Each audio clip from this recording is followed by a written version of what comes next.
உலகமெங்கும் வாழ்ந்து கொண்டிருக்கும் நெக்ஸ்ட் ஜென் நேயர்கள் அனைவருக்கும் அன்பான வணக்கங்கள். நான் உங்கள் வாழ்க வளமுடன் ஜோதிடர் ஸ்ரீ குரு சுந்தர வடிவேல்.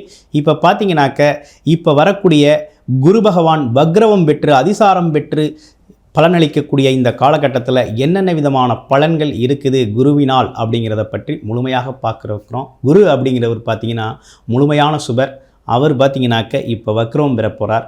அதுவும் அதிசாரம் பெற்று இடத்தையே மாற்ற போகிறார். என்ன, மிதுனராசியிலிருந்து கடகராசிக்கு பயிற்சி அடைய போகிறார். பயிற்சி அடைகிறவர் அங்கே பார்த்தீங்கன்னாக்க அக்டோபர் 19 இந்த பயிற்சி அப்படிங்கிறது நடக்குது.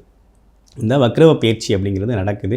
அது மட்டும் இல்லாமல் பார்த்தீங்கன்னாக்க அக்டோபர் 10 பார்த்தீங்கன்னா நவம்பர் 11 வரையுமே பார்த்தீங்கன்னாக்க அவர் அங்கே இருக்கக்கூடிய அற்புதமான அமைப்பு, பார்வை பலன்கள் எல்லா ராசிக்கும் பார்த்திங்கன்னா பல்வேறு விதமான முன்னேற்றங்களை கொடுக்க இருக்கிறார். அடுத்து நவம்பர் 11 டிசம்பர் 4 வரை மீண்டும் வக்ரவம் பெற்று பார்த்திங்கன்னா வக்ரவம் பெற்று என்ன பண்ணுறார் அப்படின்னு பார்த்தோம்னாக்க அந்த கடகராசியிலேயே வக்ரவம் பெற்று அமரப் போகிறார்.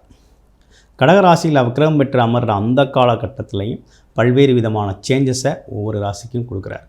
அது இல்லாமல் பார்த்தீங்க அப்படின்னா டிசம்பர் 4 திரும்ப மீண்டும் மிதுனராசிக்கே வக்ரவ நிலையிலேயே வந்து அமர்றாரு.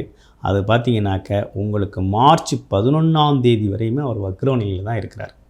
அப்போ இந்த காலகட்டத்தில் என்னென்ன விதமான மாற்றங்கள் நடக்க இருக்குது, ஒவ்வொரு ராசிக்கும் எப்படி இருக்கும், என்ன செய்யலாம் என்ன செய்யக்கூடாது அப்படிங்கிறதை பற்றி முழுமையான விவரங்கள் அப்படிங்கிறது ஒவ்வொரு ராசிக்கும் ரொம்ப தெளிவாக நம்ம இப்போ இந்த வீடியோ மூலமாக பார்க்க இருக்கிறோம். இப்போ உங்கள் ராசிக்கு எப்படி இருக்குது அப்படிங்கிறத நம்ம பார்ப்போம். மகரம் ராசி காலச்சக்கரத்தின் 10வது ராசி, சனி பகவானின் ஆதிக்கம் நிறைந்த ராசிகளில் ஒன்று. மகர ராசியில் பிறந்துட்டாலே பார்த்திங்கன்னா அவங்க தொழில் வேலை அமைப்புகளில் ஏதோ ஒரு விஷயத்தை சாதிக்கணும் அப்படின்னு சொல்லி அதற்கான முயற்சிகளில் ஈடுபடக்கூடியவர்கள், நல்ல உழைப்பாளிகள், விட்டு கொடுத்து போகக்கூடிய தன்மை உண்டு. ஆமாம், அது மட்டும் இல்லாமல் பார்த்தீங்கன்னா நேர்மை, உண்மையாக நடந்துக்குவாங்க. தனக்கு பிடிச்சிருக்கு அப்படின்னா அவங்களுக்கு என்ன வேணாலும் செய்வாங்க.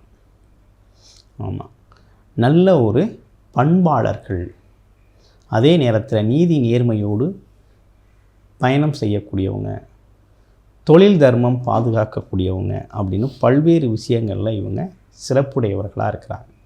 இவங்களை பொறுத்த வகையில் என்ன நடந்திருக்கு அப்படின்னு பார்த்தோம்னா, இந்த குருவோட அதிசார குரு பயிற்சி, அது மட்டும் இல்லாமல் குரு வக்ரவம் அடைதல் அப்படிங்கிறது எப்படி இருக்குது அப்படின்னா, இந்த மகர ராசியை பொறுத்த வகையில் குரு பகவானால் ஒன்றும் பெரிய பிரயோஜனம் ஒன்றும் இல்லை. என்ன காரணம்னா, மகர ராசிக்கு 3-12 கூடியவர் தான் குரு பகவான். 3-12 கூடியவர், முயற்சி மற்றும் விரயஸ்தான அதிபதியாக இருக்கிறாரு. அதே போல் இப்போ இருக்கக்கூடிய கோச்சார நிலையில் இருக்கக்கூடிய சனி பகவானாலையும் ஒன்றும் விஷயம் இல்லை. என்னென்னா, இதில் ராகு கேது அப்படிங்கிறது 2லையும் 8லையும் ராகு கேதுக்கள் இருக்குது. 3ஆம் இடத்துல சனி பகவானும் இருக்கிறார். அப்போ இந்த காலச்சூழ்நிலை அப்படிங்கிறது வந்து ஏதோ ஒரு வகையில் உங்களுக்கு பயனுள்ள வகையில் அமையுமா அப்படின்னு பார்த்தோம்னா, ஒரு நீண்ட நாட்களுக்கு பிறகு இந்த மகர ராசிக்கு இந்த குரு பகவானால் ஒரு நல்ல விஷயம் நடக்குது. என்னென்னா, குரு பகவான் உச்சம் பெறுறது எங்கே, கடகராசியில் வந்து அதிசாரம் பெற்று உச்சம் பெறுறார். இந்த உச்சம் பெறக்கூடிய கடகராசியில் உச்சம் பெறக்கூடிய குரு பகவான் நேரடியாக உங்களை பார்க்குறாரு. அதனால் குருச்சந்திர யோகம் அப்படிங்கிறது ஏற்படுது. என்ன ஏற்படுது? குருச்சந்திர யோகம் ஏற்படுது. இந்த காலகட்டம் உங்களுக்கு நன்மைகள் நிறைய நடக்கக்கூடிய காலகட்டம். பிளான் பண்ணிக்கிட்டு ஒர்க் பண்ணுங்கள், நன்மைகள் நிறைய நடக்கக்கூடிய காலகட்டம். அதே நேரத்தில் ராகு கேது 2-8 இருக்கிறதுனால கொஞ்சம் தேவையில்லாத விஷயங்கள்லாம் உங்கள் வாழ்க்கையில் நடக்கும். வீண் வாக்குவாதம், அசிங்கம், அவமானம், சண்டைகள், ஆமாம், மனஸ்தாபங்கள், இப்படிப்பட்ட விஷயங்கள்லாம் கொஞ்சம் சந்திப்பீங்க. ஏன்னா ராகு கேதால் அது நடக்குது. ஆமாம், இன்னொரு பக்கம் விரையாதிபதியாக குரு பகவான் இருக்கிறதுனால கொஞ்சம் யோசித்து தான் நீங்கள் எல்லா விஷயத்துலையும் இறங்க வேண்டிய அவசியம் இருக்குது. ஆமாம், எதுலேயும் அவசரப்படாதீங்க.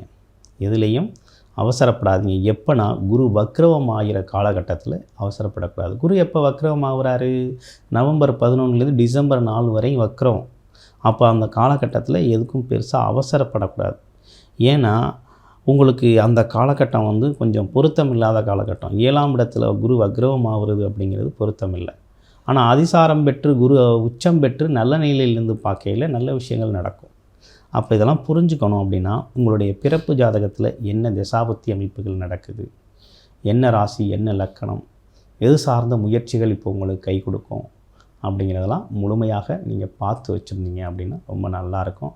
ஏன்னா பிறப்பில் உங்களோட பிறப்பு ஜாதகத்தை பார்த்துக்கிட்டு தசாபுத்தி அமைப்பை பார்த்துக்கிட்டு அதுக்கப்புறம் இதை பார்த்தீங்க அப்படின்னா ஒரு புரிதல் அப்படிங்கிறது இலகுவாக கிடைக்கும். அதே நேரத்தில் மிதுன ராசியில் வந்து வக்ரவம் பெறுகிறது ஒரு நல்ல காலம். மிதுன ராசியில் எப்போ வக்ரவம் ஆகிறாரு அப்படின்னா டிசம்பர் 4ஆம் தேதியிலேருந்து மார்ச் 11 2026 வரை இருப்பார். கிட்டத்தட்ட 90 நாட்கள் வக்ரகதி நிலையில் இருக்கக்கூடிய இந்த காலகட்டம் உங்கள் ராசிக்கு அவர் 6ஆம் இடத்துல வக்ரகதி நிலையில் இருப்பார். அப்போது உங்களுக்கு ஒரு நல்ல நேரம், நல்ல டைம், அவரால் நல்ல விஷயங்கள் உங்களுக்கு நடக்கும். ஆமாம், கொஞ்சம் கடன், பகை, நோய் தீர்க்கிறது இந்த காலகட்டம்லாம் உங்களுக்கு நல்ல காலகட்டம். கிட்டத்தட்ட உங்களோட நல்ல நேரம்லாம் தடை செஞ்சு வச்சுருந்த நல்ல நேரம்லாம் அந்த காலத்தில் ஓப்பன் ஆகிடும். அப்போ தடைகள் அனைத்தும் மீறி நல்ல விஷயங்கள் உங்களுக்கு நடக்க ஆரம்பிக்கும். ஸோ இப்படிப்பட்ட கிரக அமைப்புகளோடு இருக்குது. இந்த அதிசார குரு பயிற்சி அப்படிங்கிறது பல்வேறு விதமான மாற்றத்தை உருவாக்குது.